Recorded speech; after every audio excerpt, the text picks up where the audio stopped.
All right, I'm in the car today because the truck is acting up again. I guess I didn't invest enough time and money in it, so that's what you get. Of course, that's sarcasm because I've been pouring time and money into it. But Grant got these fascias off.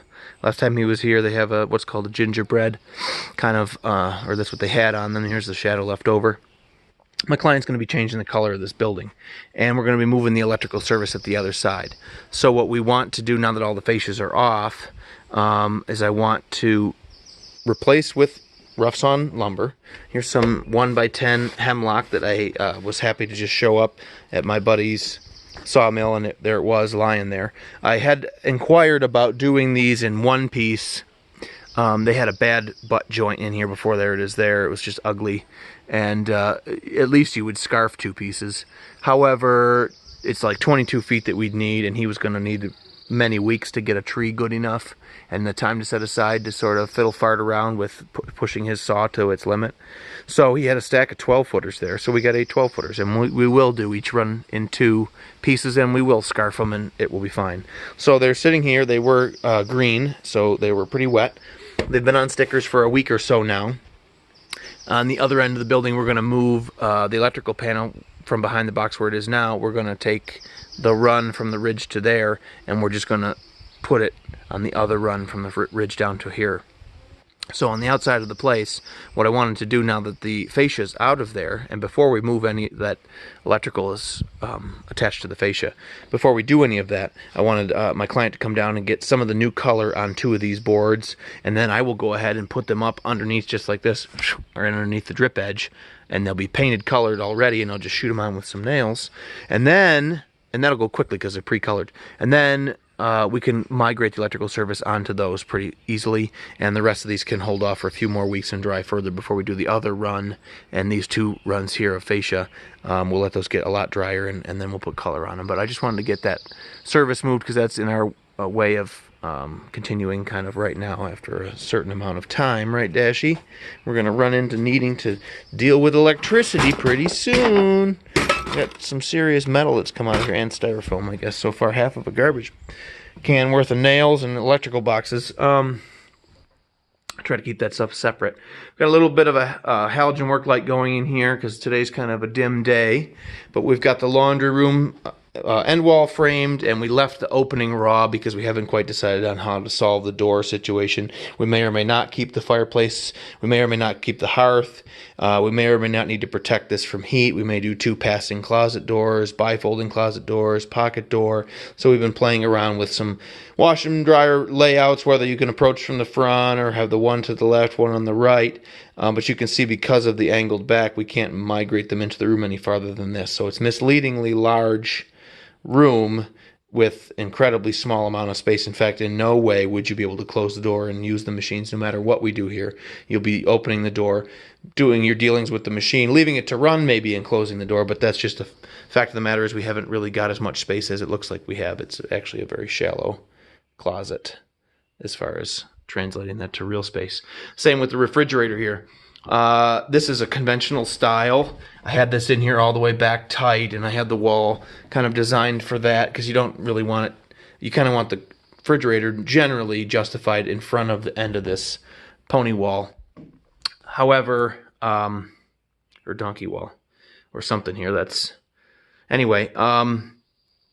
Usually, but we're going to swap this fridge out. We're going to do more of a 36-inch wide French door or side-by-side style fridge, which is taller, and it's also deeper than, well, it isn't, but it needs to move forward because as you get taller, you need to start moving forward to clear the wall. So I've been working with this as a representation of that fridge, but using the real fridge numbers.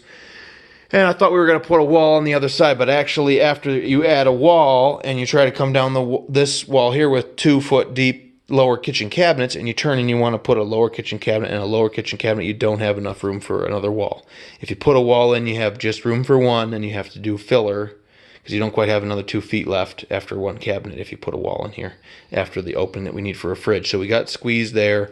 So we will be putting 2 cabinets. They will just stop. The counter will stop like in many kitchens, and there will simply be the refrigerator's sidewall.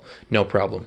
This gets a wall because it sort of designates the end of the kitchen. It gives you some vertical wall in here for a little bit of artwork, photographs, what have you, on your way up the stairs. It makes a nice transition to the living room space, so it's worth doing that, and it's echoed over here in this end wall of the laundry room, so that's why we're sticking to our guns there. And obviously this will be a pocket door in the bathroom, so most of this will be flat wall again, so you'll have an area here for some decor, potentially an area to one side if this is a pocket door for some decor, an area on that end, and an area on this end. But really the whole kitchen is windows and upper stuff like that. Maybe you could put some stuff up there, I suppose, too. And we're leaving this a stage for some little antiques or whatever you might put up there. So there are just we have windows, and we have some angled wall, and there's also going to be some, and this is all windows too, but there'll be some room in here for decor and artwork too, which is a nice balance that we're gaining. And we're trying not to divide this place all up into sort of a habit trail. We still want sort of a grand room, which I hope that we're preserving. And we're doing some fill in. I don't know, the person who framed this I think was on crack, and so all of their framing came out. There was no layout. I don't know what the plan was, but actually the only thing that left that still is original is this Ridge King, and he's clearly a bit cocked, or because everything of mine is plumb. That's this won't be available space because this is the electrical panel location here eventually.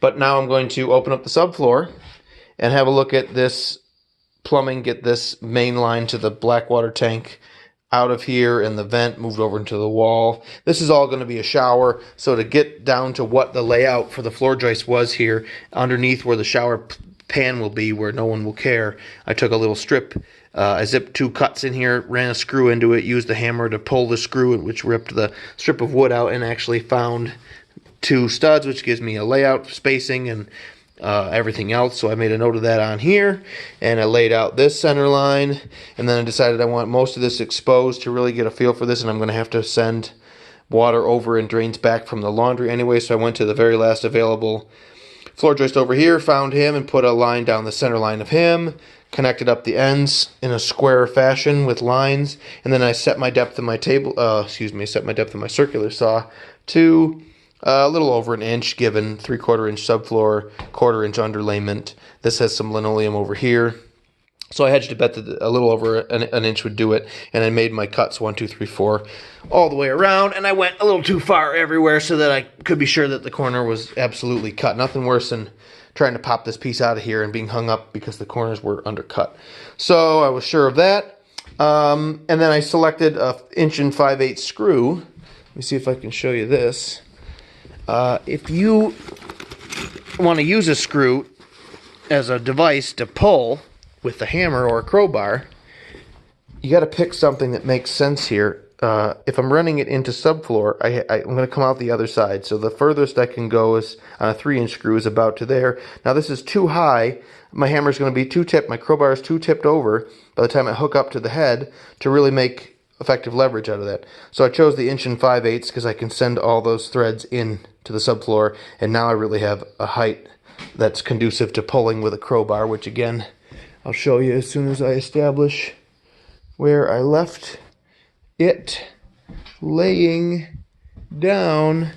Never had a pencil for class in high school, and never have what I need now. Always unprepared. So we'll use the hammer. But the idea being that we just want to get a hold of the subfloor, so I moved in and away from where I think, if this cut is in the center of a floor joist, I want to move, more than 3/4 of an inch over from there, obviously. But then I can do something like this, or I can get on him out here, and I can pick, it's hard to see here, but I can pick up on him, and I've done it again here, and with a bigger lever, if you're careful, depending on the material, you can just rip the screw right out. But if you're careful, you can move all the way around, picking up on, it's all in shadow and stuff here, but you can see that, like, the ability to do that. But I'm going to work on that all the way around until I can get a bar under there and really actually pry on it. And I'm going to try and get this big chunk to come out of here in one piece.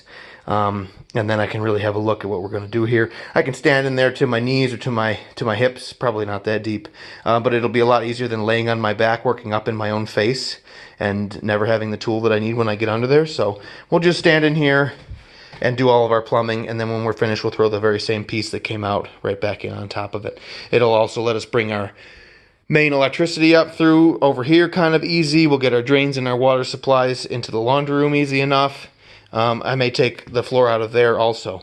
And again, it's just as simple as being sure you're on the layout, making a few cuts. The pieces will go right back in where they came from. Although the ends may deflect across between two joists, so I will probably end up blocking or putting some cleats between floor joists to catch the end of the subfloor. Nowadays, subfloor has a tongue and groove, so that sheet to sheet between two joists, you don't have any deflection on the edges because they have registration together, and obviously my cut will not have that. So again, I'll support those edges, especially in a traffic area like this. It's unfortunate that I have to make this cut right through a heavy traffic area, but I certainly won't underdo it when I catch the edges of that before I put the piece back in where it came from. So, all right, keep your eyes peeled on the next one, and there might be a giant hole in the floor. The first step's a real doozy.